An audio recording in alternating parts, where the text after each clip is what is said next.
I'm gonna fucking win or die trying, I can tell you that.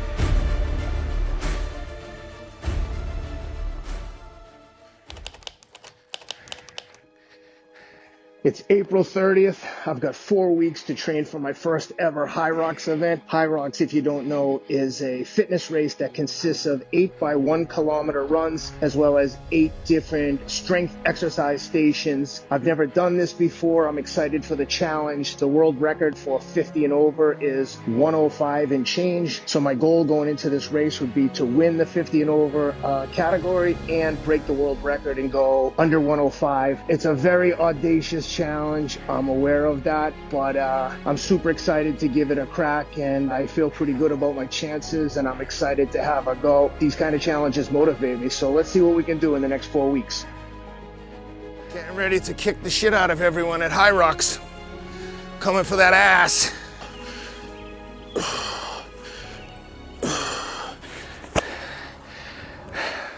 It's fucking hard, man. Hope I didn't bite off more than I can chew. Me and my big fucking mouth. But that's the kind of pressure you need to get your head right, get ready to perform. If it was easy, everyone would do it. That's what we're trying to do. My friend Lance Armstrong is doing the race. I like to tease him and tell him I'm gonna kick the shit out of him. But he's dangerous. You sleep on him, he'll be on your ass all day. I'm gonna kill him, but I anticipate him being one of the most formidable challenges in the whole event, if he's serious. When Lance is serious, he's a motherfucker. If he's clowning around, not taking it serious, he's just another guy. But he's a good dude, I like him. Definitely having him in the race has me training just a little bit harder. So Lance, you better be training. I'm gonna fucking get in that ass. Let's do some more lunges. These things suck, but there's only one way to get better at them.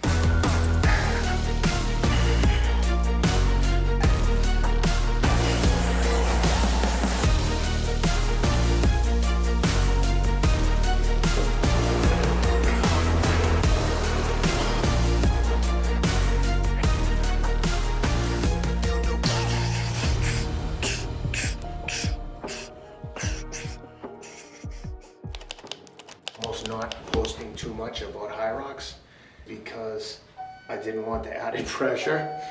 I almost want to like just sneak in anonymously, do the race and dip. Oh my God, how did you Are you surprised? Yes. I was just telling him I'm so nervous about this. I wish that I didn't even tell anyone I was doing it. But now I'm even more nervous. I'm like, oh my God, the pressure is on. No, it's supposed to be a good thing. I came in and the whole time I was like, they're probably not going to let me up because you could have some crazy wife, you know? So sure enough, she goes, oh, okay, great, no problem, just last name, your ID. I'm like, perfect. And then she's like, he doesn't have your name on here. And I was like, do you think I'm crazy?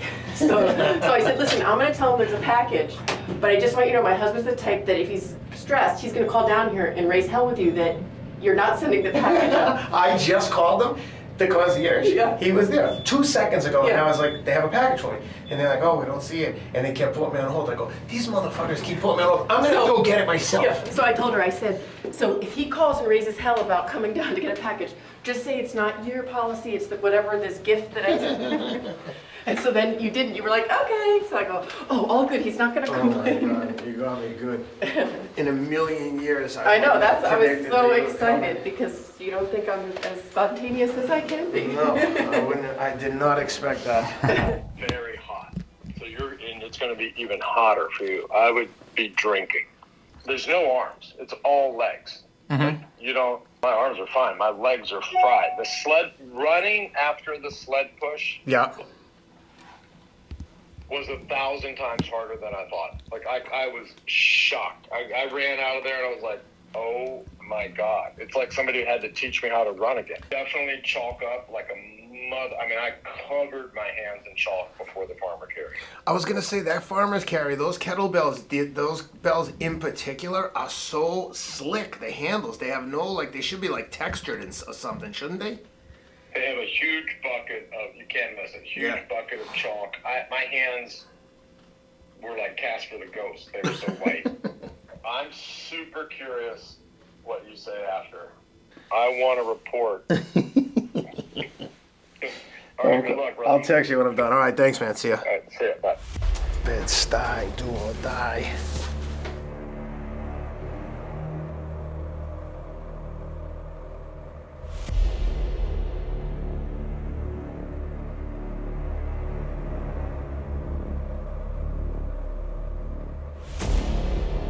Always ready. Fucking I stay ready. I'm excited.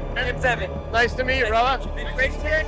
I'm going at 6:50. Yeah, let's go. It would be much easier on my constitution to like not put myself out there and stay home and not do this, but then what?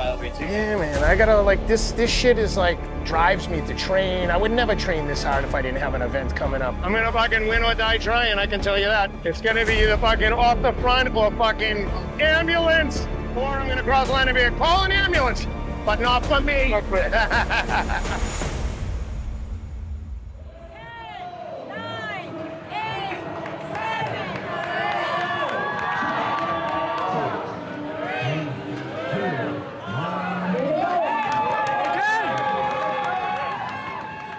was surprised at how many people were out on the run course. It was a bit of a pain in the neck trying to navigate around all these people. Ski erg was pretty straightforward, you know, trying to just maintain a high cadence. Again, coming out of these transitions, it's super busy relative to what I was expecting. You can see I'm trying to like weave through traffic here. I think coming into this sled push, I was just behind the guy beside me in the gray shorts. He was much bigger than me and certainly much heavier than me, so I was surprised when I was getting ahead of him on the sled pushes here. Much harder than I had anticipated. Out of transition here, legs were incredibly heavy. Sled pull, I gotta say, was much easier than I had anticipated. I mean, it wasn't physically difficult, it was just time consuming. I was kind of neck and neck with this guy here beside me with the bandana on. Yeah, coming out of the sled pull here, you can see I'm moving much better than I was coming out of the sled push and some of the other exercises that were heavy on the legs. Burpee broad jump's one that I was really dreading. I think the guy there in the tank top was the guy who was in front of me, and I start gaining on him here. As you can see, I'm running like right up his ass, so I move over to the side. You can see I'm just slowly pulling away from him here, very slowly. So here we go, coming out of this 1-2 with the guy in my heat. But as you can see here, I'm like slowly pulling away, but I'm not really working too hard. And during this point in the race, I wasn't sure if he was in my heat or in the heat before me. So I wasn't sure if I had essentially a 4-minute lead on him or a 4-second lead on him. Coming into the row, I think I had a few seconds on second place. The row, the lunges, farmer's carry, I think the bigger guys have a much bigger advantage, but obviously on the run, I have an advantage over everyone else. There's Shelby, my #1 support crew. Again, coming out 1-2 with the same guy. I'm trying to put a little bit of pressure on him here on the run. I wasn't sure if he was in the heat with me, but I was like, you know what, at some point I gotta get on the gas. And there's my man, Matt Choi. He's on a different lap than me. Coming into the farmer's carry, you can see here, I'm like desperately looking for chalk, and this is gonna be a huge turning point in the race for me. As you can see, the guy I'm racing with here has gloves on, which is a huge advantage because I thought we would have chalk there. I am desperately screaming for chalk. The handles on these kettlebells, not to make excuses, you can see I'm trying to dry my hand on anything because I'm soaked. Not having the chalk is huge disadvantage. Those handles are stainless steel, chrome, polished handles. They don't even have the regular textured handles like a normal kettlebell would have. So they were literally just slipping out of my hands, 70 pounds each. And at some point you'll see the guy pass me for first place, which is just pissing me off because, again, it wasn't a strength or fitness issue here. It was purely a grip issue. And like I said, that guy had on gloves, so he knew, there he goes. He had a huge advantage by wearing the gloves, so live and learn. He'll never beat me again at anything. And there I go, dropping about 30 seconds to a minute on the guy in first. Oh, this one's hard to watch. And now you can see I almost killed this guy here and break his fingers because I dropped the kettlebell as I come in. All right, now I'm going to work trying to catch the guy in front of me. You know, I'm down like, what, 5 seconds maybe. 65-pound sandbag. I was not overly concerned with this, but all the little things matter. So I'm like, you know, you can see I'm like 3 seconds behind the guy in front of me. Obviously, looking at the size of him, he definitely has an advantage on the lunges, just on these strength movements, but you know, what are you gonna do? All right, coming out of here in second place. I'm not sure where I was, but I'm really starting to hurt now. There goes the leader. I guess I'm probably 30 seconds to 60 seconds down.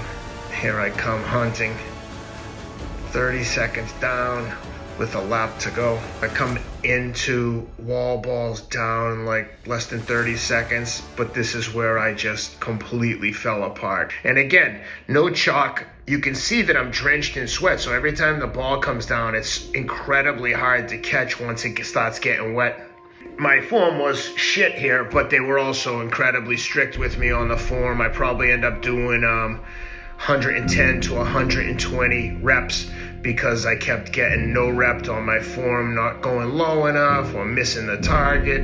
You know, I only have myself to blame. I could have and should have done a lot more of these in training, but like I said, this will never happen again. And no offense, but that guy will never beat me again, ever. Hard to watch. And that's a wrap. Oh, God. It's so hard to watch.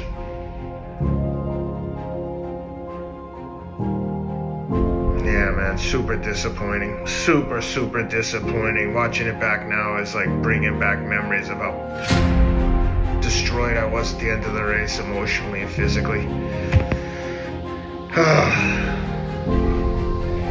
We'll get him next time, though.